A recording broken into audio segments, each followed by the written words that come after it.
Bonjour, c'est Dragonette. Voilà, je vais vous raconter ce que mon guide, Chevalier, oui, ma gentille dame, vous me confirmez? Oh, je confirme toujours. Alors, ta première vie. Oh, je suis née vers 1700 et quelques. Oh oui. Vous n'êtes pas une très belle, une vieille âme, hein, ma gentille dame. Vous avez au moins 200 ans. Ah bah, quand Dieu m'a créé, j'avais 200 ans, dis donc.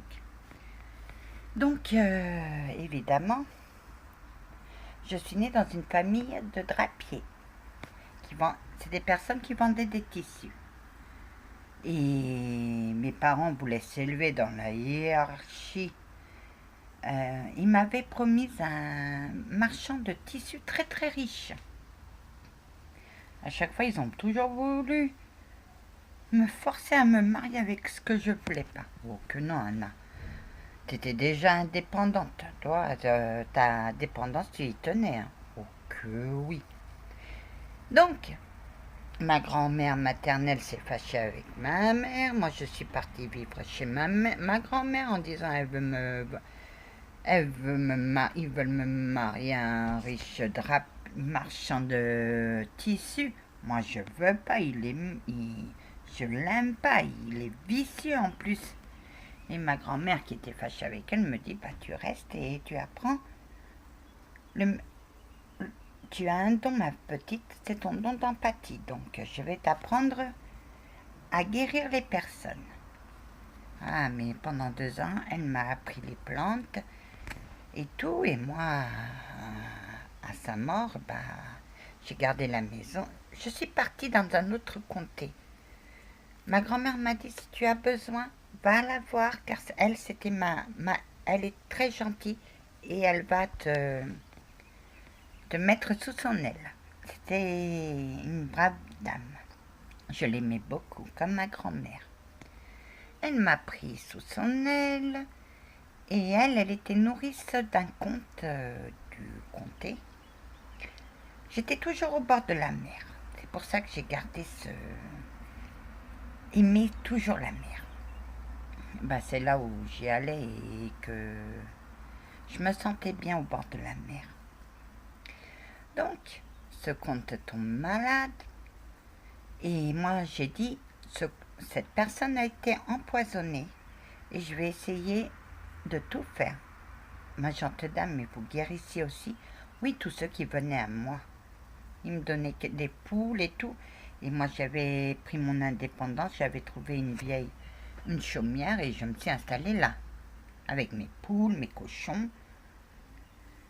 Et des fois, je disais à un fermier, tu veux pas venir tuer le cochon parce que moi, je veux pas le tuer. Ah non, c'était toujours le fermier qui tuait vos animaux. Donc, étant indépendante, j'étais bien. On m'appelle au chevet du comte qui allait très mal. Et ben, j'avais deviné que petit à petit, la femme voulait sa fortune et elle voulait mettre son amant dans le fief.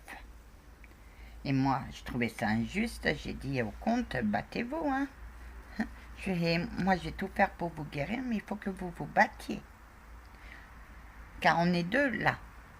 Et je l'ai guéri. Donc en lui parlant, le comte est tombé amoureux de ma voix et il m'a cherché. Bah, il n'avait pas très loin, oh que non. Parce que dès qu'il a repris du poil de la bête, ses dons ont fait piou, car il était clairvoyant, médium clairvoyant. Et moi je me suis dit, donc après ça, le chevalier qui voulait son fief, le voyant debout, bah, il a dit c'est la guérisseuse, il m'a cassé la gueule.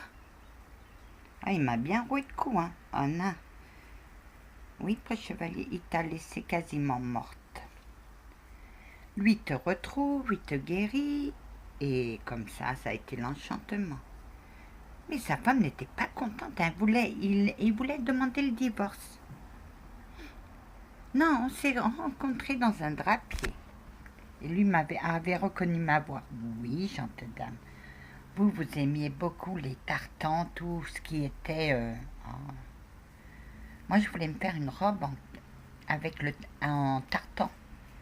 C'était le tissu d'écossais. Chaque fièvre avait ses couleurs. Et moi, comme j'aimais bien le bleu, le rouge, le violet, j'ai dit oh. Et j'ai regardé mon porte-monnaie, il me manquait beaucoup de sous. Hein.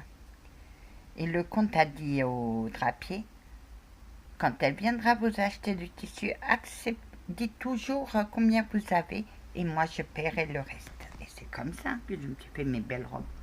Oh que oui, gentille dame, elles étaient un peu osées, hein.